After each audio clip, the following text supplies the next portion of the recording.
Hello everyone, how are you all doing? I hope you all are doing good.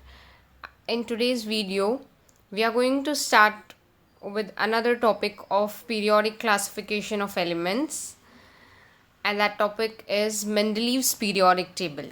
Let me tell you something about Mendeleev, who he was. Mendeleev was a professor in the St. Petersburg University. What he did is he made separate cards for every known element showing its atomic mass, and then he arranged all these cards in accordance with the atomic masses and properties of those elements, which resulted in the invention of the periodic table of elements. Why we are calling it as periodic? Because there are certain events which are periodic, which is happening in this table, right? Periodic means something which happens after a particular interval. For example, you have your lectures after every half an hour, right? So it is a periodic event, correct? So in Mendeleev's periodic table, what he did is he classified the elements, and he considered the fundamental property of elements, namely the atomic mass, as standard, and arranged the 63 elements known at that time in an increasing order of their atomic masses. When he made those flashcards, it really helped him to arrange the elements because of their properties as well as because of their atomic mass number. Then he transformed this into the periodic table of elements in accordance with the physical and chemical properties of elements. His work was one of the best work. If you see, the previous two scientists, Dobereiner and Newland, right? Of course, they did the pioneering work, but Mendeleev's work was the breakthrough in the field of chemistry. Followed? Now this Mendeleev, what he did, he organized the periodic table on the basis of the chemical and physical properties of the elements. These were the molecular formulae of hydrides, means how the element will react with the hydrogen, and oxides of the elements, how they form bonds with the oxygen, their melting points, their boiling points, and densities of the elements and their hydrides and oxides, right? So what are the properties that Mendeleev considered? He considered the molecular formula of hydrides and oxides of those elements, their melting points, their boiling points, and the densities of elements. He found that elements with similar physical and chemical properties repeat after a definite interval. That is why he called it as a periodic table. Followed, because the physical and chemical properties were repeating after a certain interval of you can say atomic masses, right? On the basis of this finding, Mendeleev stated the following law. What he said, that properties of elements are periodic function of their atomic masses.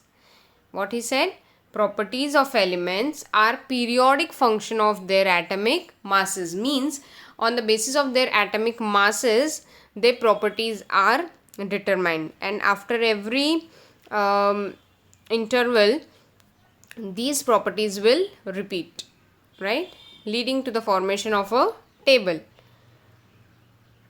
Now this is how Mendeleev's periodic table looked like, with 8 groups, right? Here you can see all the groups would have same properties, correct? You can see there the elements formula are written as R2O, RO, means these are the oxides which will be formed. For example, if you take group 2, right, RO is written. So always magnesium forms MgO, that is magnesium oxide. Then calcium oxide, if you see, CaO, correct? Now if you move to group 3, you can see aluminium is there. It is R2O3. So R will be aluminium, Al2O3, aluminium oxide. Followed, students, if you move to group 4, you see carbon over there. So it will be CO2, CH4, correct? Likewise, if you move to group 5, you can see nitrogen over there. So RH3, it will be NH3, that is ammonia, right? And R2O. So all these are the molecular formula for the elements present in the following group. Followed, students? Now moving on to what these columns are, vertically and horizontally, how they are. The vertical columns in the Mendeleev's periodic table are called groups, while the horizontal rows are called as periods. Now see this. You can see 8 groups over here, whereas the horizontal ones which you see, they are called as periods. The general molecular formulae of compounds are shown as R2O, R2O3, etc. in the upper part of Mendeleev's periodic table are now written as R2O, right? It is a superscript. Now here it is a subscript. R2O3, etc. in the present system, that is the modern periodic table. Followed? Now what are the merits of Mendeleev's periodic table? While applying the law that the properties of elements are periodic function of their atomic masses to all the known elements, Mendeleev arranged the elements with a thought that the information available till then was not final, but it could change, right? As a result of this, Mendeleev's periodic table demonstrates following merits. What are the advantages? Atomic masses of some element was revised. Why it could be revised? Because Mendeleev, when he was arranging the elements, he thought that the whatever information is available till now, it could change also, correct? So when he revised atomic masses of certain elements, he could give proper place to them in the periodic table in accordance with their properties. For example, previously determined atomic mass of beryllium was 14.09, which was changed to the correct value 9.4, and beryllium was placed before boron. Followed? Correct? Now, that is the first advantage or first merit of Mendeleev's periodic table, right? What he did, he corrected the beryllium's incorrect mass. What was the atomic mass? 14.09, and what he changed it into 9.5, that is the accurate atomic mass. Let's see in the table. See here, group 2, beryllium 9.4, boron 11, right? Initially it was 14.09, so beryllium was placed after boron. Now beryllium is placed before boron after the correction. So that is the merit. Moving on to the next merit, he kept vacant places, means empty places, in periodic table for element not discovered till then. You think the imagination. What he said, that few places where he thought that no element is fitting here, there may be some other element which is not discovered till yet, we can place them there, right?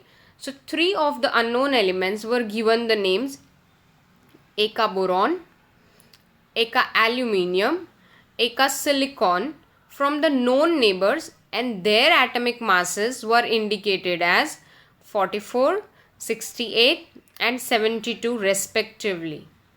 Not only this, but their properties were also predicted. Right? Now later on, when we discovered these elements, they were named as scandium, gallium and germanium. Thus you should remember, Eka boron is known as scandium, Eka aluminium is known as gallium, Eka silicon is known as germanium, right? And their properties. Now if you see here, I have made a table which is there in your book too. We are comparing the Mendeleev's predicted properties for the element Eka aluminium, and when we found out that gallium is the actual element which will fit there, so what were the actual properties and how it was predicted? The atomic mass of Eka aluminium was predicted to be 68, and it was found out that it is actually 69.7. The density was predicted to be 5.9. Its actual density is 5.94, which is quite near, right? Its melting point was predicted to be low, and it is low because it is just 30.2. Then formula of chloride was found that it will be forming Cl3, so gallium chloride, right? And for oxide it was E2O3, that is gallium oxide again. And the nature of oxide was amphoteric.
Amphoteric oxide. Now, what do we mean by amphoteric oxide?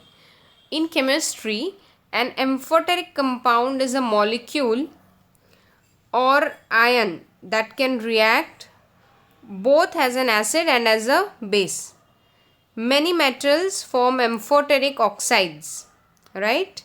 These oxides include lead oxide or zinc oxide as well, correct? They will react with both the acids and alkalis. What they will form ultimately? Salt and water, right? Zinc oxide is one of the amphoteric oxide. Followed, students? Now let's see in the table where he has left these places. See, you can see certain vacant places in the periodic table of Mendeleev, right? There only he placed all these elements, the predicted ones. Then there was no place reserved for noble gases in Mendeleev's original periodic table. When noble gases such as helium, neon, argon were discovered towards the end of 19th century, Mendeleev created the zero group without disturbing the original periodic table in which the noble gases fitted well. Noble gases means the most unreactive ones, okay? The zero group, the last group, right? Helium, neon, argon, krypton, xenon, radon, correct? All these were placed, they were not known because they are the most silent students. The teacher will not know the silent students so much, right? So they were pretty much unknown in the elements periodic table because they were not reacting, so they were not found out that such elements exist also. But then by the end of 19th century we came across these elements as well, and Mendeleev very smartly could place them in zero group without disturbing the whole periodic table. That is also one merit of Mendeleev's periodic table. So 3 merits we saw. Let us see again. The first one, beryllium's mass was corrected from 14.09 to 9.4, right? And thus beryllium was placed before boron. That is the first merit. Second is the prediction of the elements, right? They came up to be correct, and also he left vacant places for such elements. And the placement of noble gases without disturbing the whole periodic table in the zero group. Very important from the examination point of view. You should know the merits properly, right? You can exactly remember the same points how I have written in the PPT. Moving on to the next, that is demerits. What are the disadvantages of Mendeleev's periodic table? Now the whole number atomic mass of elements cobalt and nickel is the same. Therefore, there was an ambiguity regarding their sequence in Mendeleev's periodic table. If you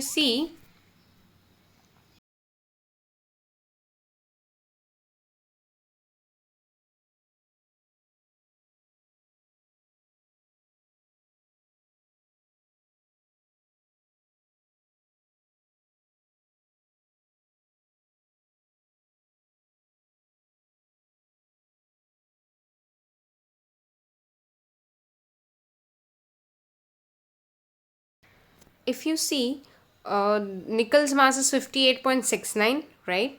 And cobalt's mass is 58.93.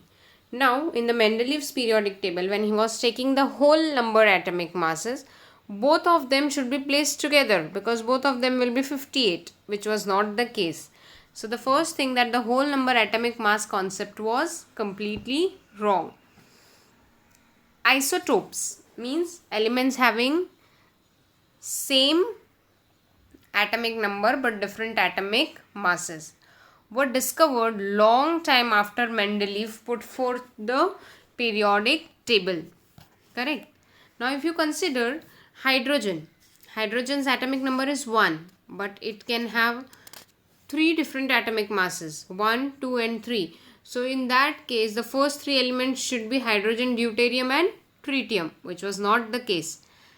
As isotopes have the same chemical properties but different masses, a challenge was posed in placing them in Mendeleev's periodic table.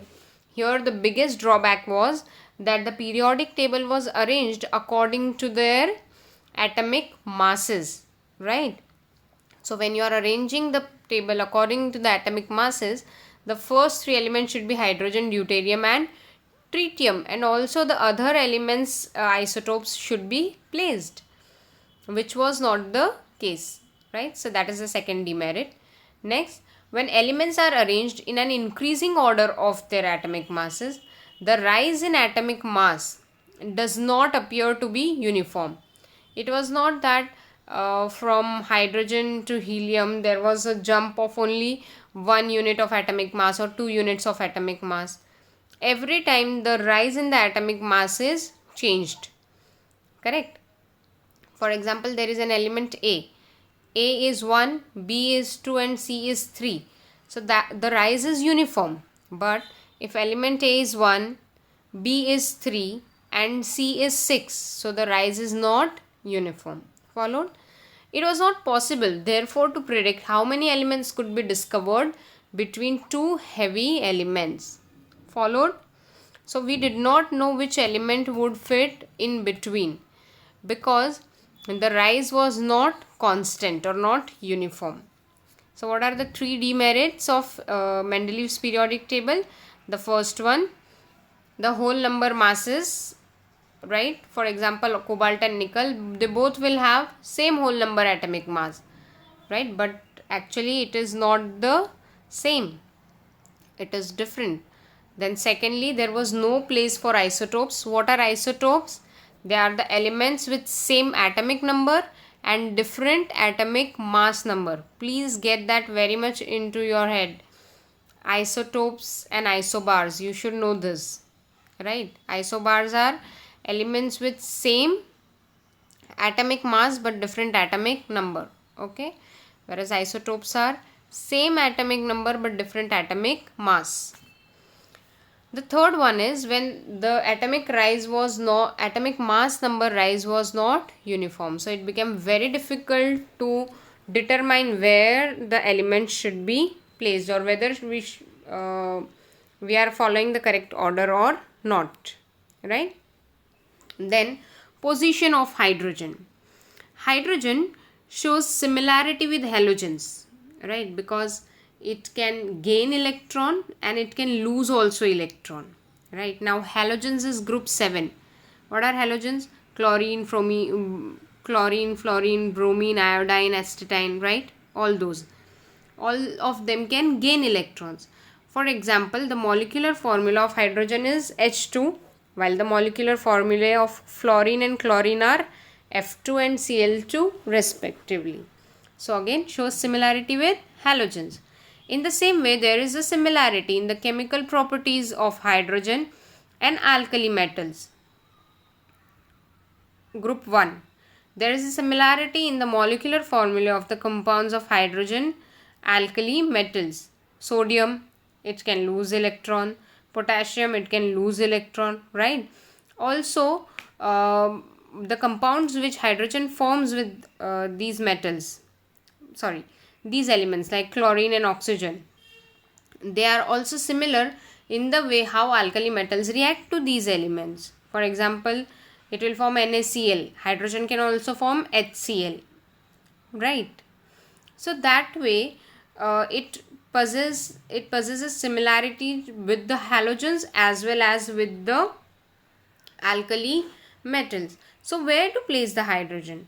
On considering the above properties, it cannot be decided whether the correct position of hydrogen is in the group of alkali metals, that is group 1, where sodium, potassium are placed, or in the group of halogens, group 7, where chlorine, fluorine are placed. Correct? Because you can see the similarities. Compounds of hydrogen, if you see HCl, H2O, H2S. The same way compounds of sodium are also there. NaCl, Na2O, Na2S. Also, if you see here similarity in hydrogen and halogens, right? NaH, correct? H2, Cl2, NaCl, CH4, CCl4, correct? So they are quite similar. So on what basis is the position of hydrogen decided? There is again a problem in that, right? So 4 demerits of Mendeleev's periodic table. You should be thorough with all the merits and all the demerits and the Mendeleev's periodic law. Followed students, I hope you have understood the topic well. Thank you students for watching the video.